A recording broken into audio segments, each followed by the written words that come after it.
SwayamPrabha. Digital India. Educated India.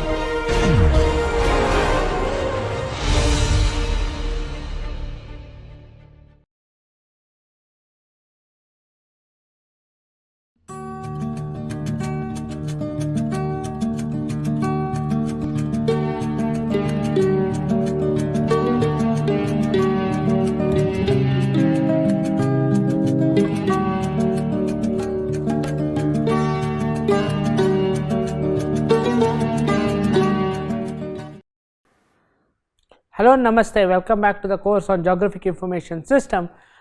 Today I am here back with, as I said, I would speak about the Open Geospatial Consortium, or it is also called as Open Source Geospatial Consortium. So this OGC and OGC standards are the standards that are much referred.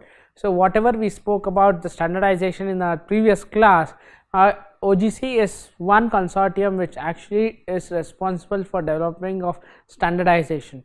So we look at more of it, how it evolved as an organization, how now for example when we look at OGC, what are its domains, what are its standards, what are the structure of that particular organization, how can one be a member of that particular organization, and how can the collaboration of particular standardization can happen through OGC.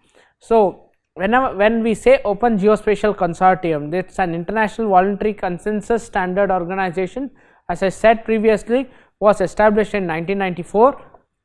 In OGC we have at least 500 commercial, governmental, non-profit and research organizations worldwide that collaborate in a consensus process, encouraging development and implementation of open standards. Okay, so I am not speaking here with open source, so I am speaking about open standards. Okay, so please keep that in mind in quotes, open standards. So OGC is member driven consensus process, create royalty free, so there is no royalty for this, publicly available open geospatial standards.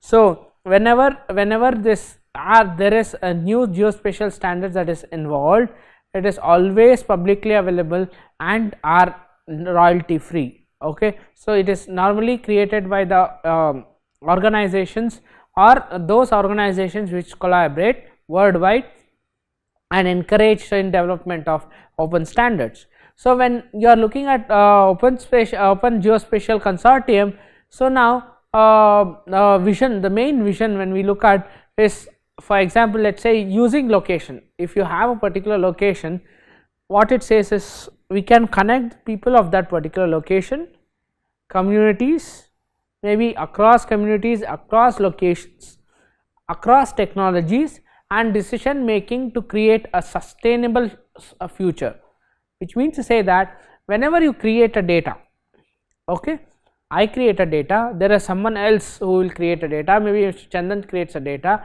there is Mr. Prakash PS who creates a data. So if this data is in a proper shape, in a proper standard, in a proper using a proper technology, so the decision making would become extremely easy. Okay, it can cross barriers and define decisions which can be easily interpreted even without looking at what kind of decision is actually being reviewed, without having any influence of any other intellectuals or any other influential attributes in terms of data that you have. Okay, so it is very essential in order to connect people, it is very essential in order to connect communities, it is very essential in order to develop technologies which address these issues and will help in creating a sustainable future for us or any children and the future generations. That is what is the main vision, which means that the data that is serving us today will be also the serving point in the future. So very important thing is that we have to create data which is future usable. And for example, if someone asks you, can you give me a data of land use of 1950, it may be extremely we may not have any data records, though we have government records. It is extremely difficult in order to digitize those government records and exactly put it on a spatial surface. So it is very important today. If we have created a particular data standard, created particular data, even after 20-30 years this particular data can be used for any looking at any temporal decisions, temporal change decisions that has to be taken by any of the policy makers. So it is extremely important in order to create a good standard data and the data that can be used by many. Then when you look at the mission of Open Geospatial Consortium, it is to serve the global forum for making location findable. Please be very careful here, the location is very specific. Location findable, accessible, interoperable. When I say interoperable, it is between the data and the data standard, and reusable, okay, via of proven consensus based collaborative and agile process. So why do I mention it as agile? Is a process that where it whenever we have a collaborative and a consensus based process, always the whatever the handholding happens, it is through agile process. It's quite agile in terms of how the process happens. And when you are looking at combining standards and innovation and partnership, it is extremely agile. So that's why when you are looking at all of these, there should be striking balance. Otherwise, you know, once if you don't have a striking balance, either the data quality would go low or the production quality would go low. So one of these would surely misbalance in terms of how you create data and process it. Now once we have understood this, we have certain domains that OGC actually conforms to. So it means to say that there are different domains where OGC has its own ways of interpreting data. For example, it's aviation, you have built environment and 3D. Okay, 3D of built environment is extremely important in today's context, whether it is application of natural resource management or whether it is usage of in terms of development of certain scenarios for how we can use a renewable energy, or it is with applications towards how improvement can be done to the cities in terms of whatever the program of Government of India like the Smart City mission or any of those such missions that are there. Then all of this in today's context, the 3D becomes a very important aspect for any city and city information. So if you can follow that, how that particular 3D information is extracted through the OGC standards, then it would be much easier for you to represent that data. Then the business intelligence, extremely important in terms of GIS. Defense and intelligence is also gone through OGC standards. Then you have emergency response and disaster management. Yes, though it is not existent as of now in India much, but yes, it is growing up. That you could probably see the yearbook of disaster management that was released by the minister just about few months before. So you could see there are also a mention of different standards. Then you have energy and utilities, then you have geoscience and environment. So this is where the major applications of standardization has been seen over a few years. Government and spatial data infrastructure. The spatial data infrastructure is the concept that is actually coming up in a large way.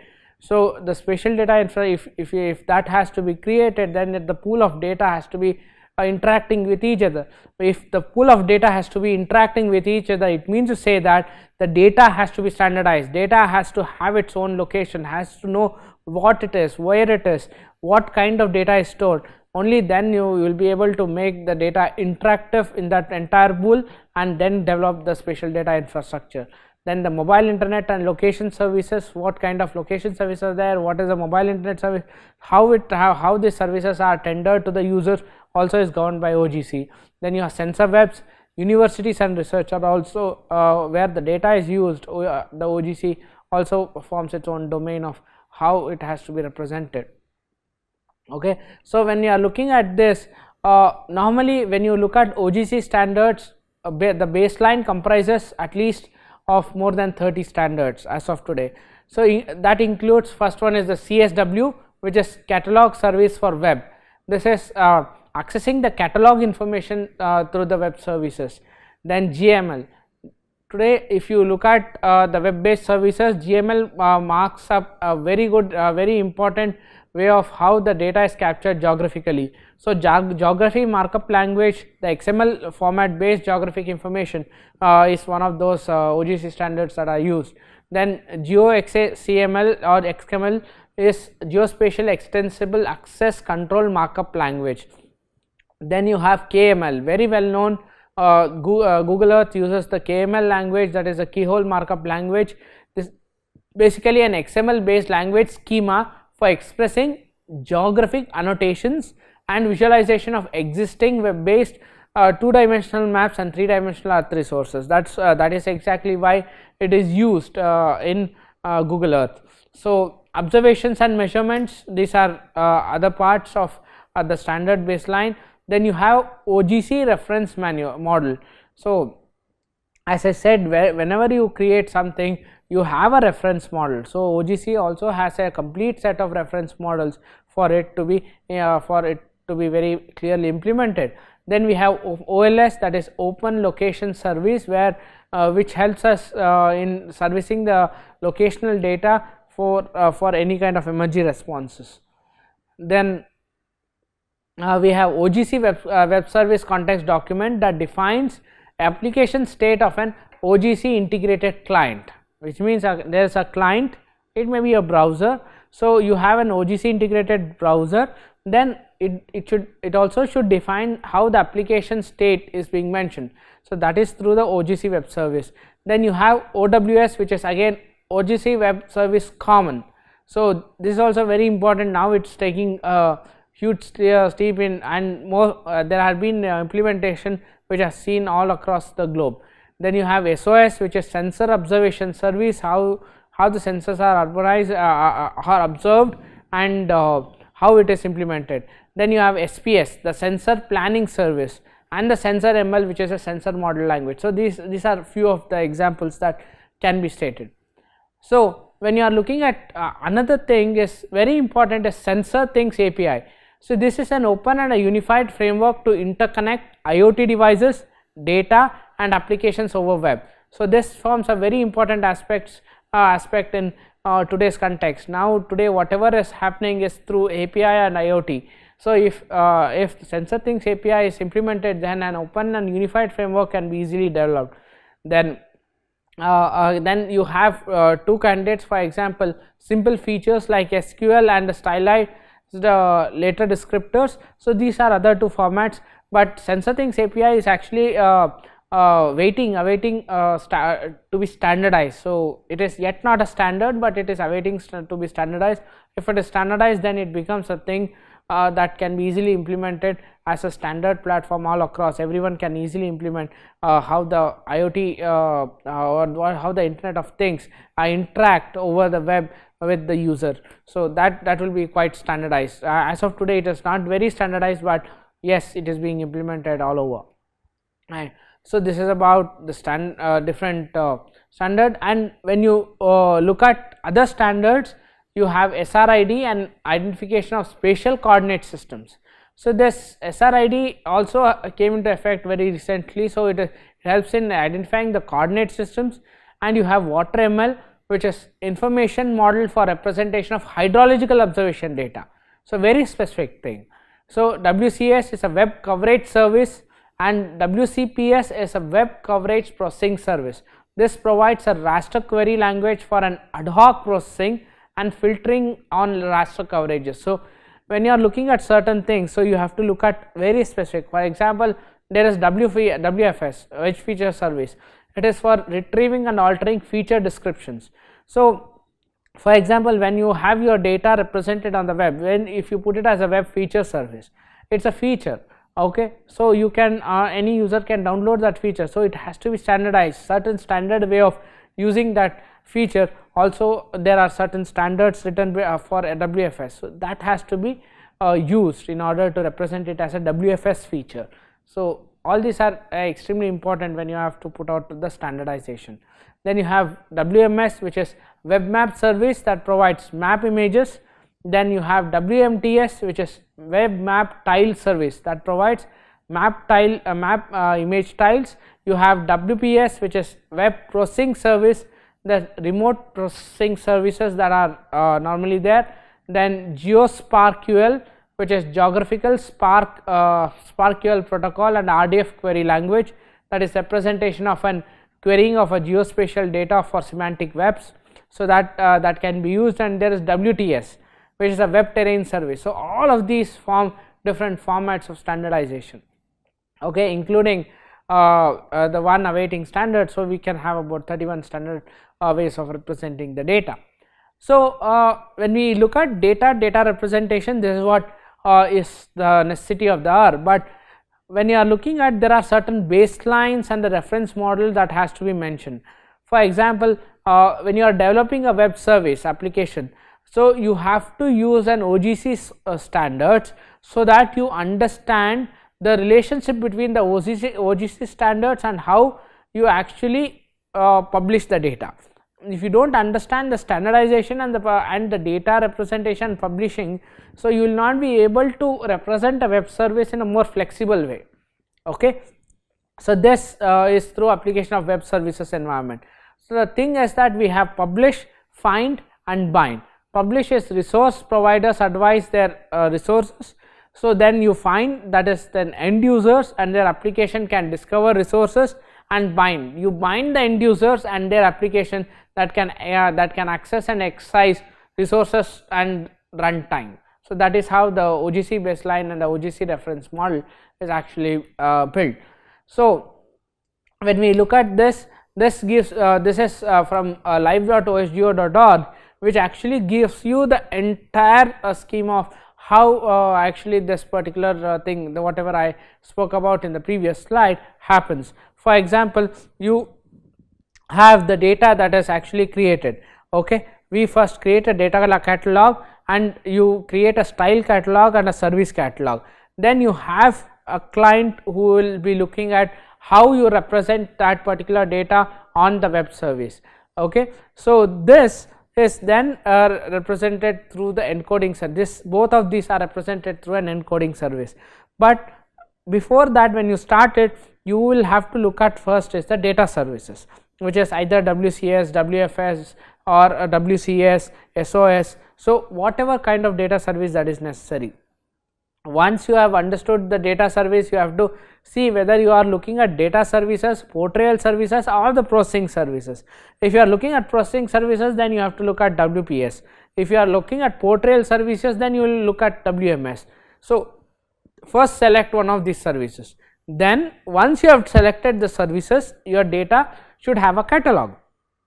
Once the catalog is created, then you will look at the client. What kind of client, whether it is a map viewer client, whether it is a imagery exploration client, whether it is a value added client, whether it is a SW client. So you use certain clients to find out what is the application there.